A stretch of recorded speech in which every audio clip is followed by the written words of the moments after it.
A Bíblia contém 4 livros de antigas biografias de Jesus. Os evangelhos segundo Mateus, Marcos, Lucas e João. Embora muitas pessoas conheçam as histórias sobre Jesus e seus ensinamentos, esses livros nos oferecem muito mais quando os lemos do início ao fim e vemos como eles ligam a história de Jesus à narrativa geral bíblica. Então vamos falar sobre como ler o Evangelho. Em primeiro lugar, o que significa Evangelho? Significa boas novas. Isso levanta uma questão, mas boas novas sobre o quê? Bom, no Evangelho de Marcos, Jesus entra na história anunciando que chegou a hora. O reino de Deus está perto. Arrependam-se e acreditem nessas boas novas. Então as boas novas são que o reino de Deus chegou, mas o que isso quer dizer? É simplesmente a maneira de Jesus resumir toda a história bíblica apontando para ele. Toda a história. Tá, mas qual é a versão resumida? Bom, a história começa com Deus criando um mundo bom e escolhendo a humanidade para governá-lo como sua representante. Mas os humanos se rebelam repetidamente e criam um mundo de violência e morte. Ah, isso é um problema. Mas Deus quer fazer as coisas funcionarem. Ele escolhe Abraão e sua família para reiniciar o projeto.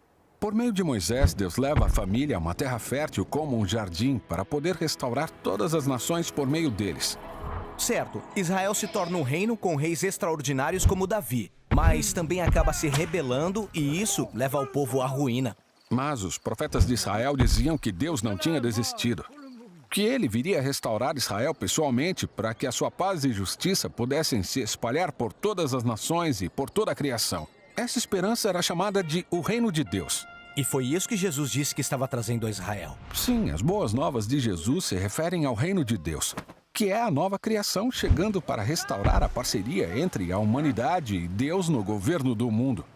É por isso que o Evangelho tem tantas histórias que mostram Jesus livrando pessoas da morte e da doença, junto com todos os seus ensinamentos sobre ser generoso com os pobres, perdoar e amar os nossos inimigos. Ele estava convidando as pessoas a viverem no novo mundo de Deus. Exatamente. Este é um dos principais objetivos do Evangelho. Mostrar como Jesus está cumprindo toda a história bíblica.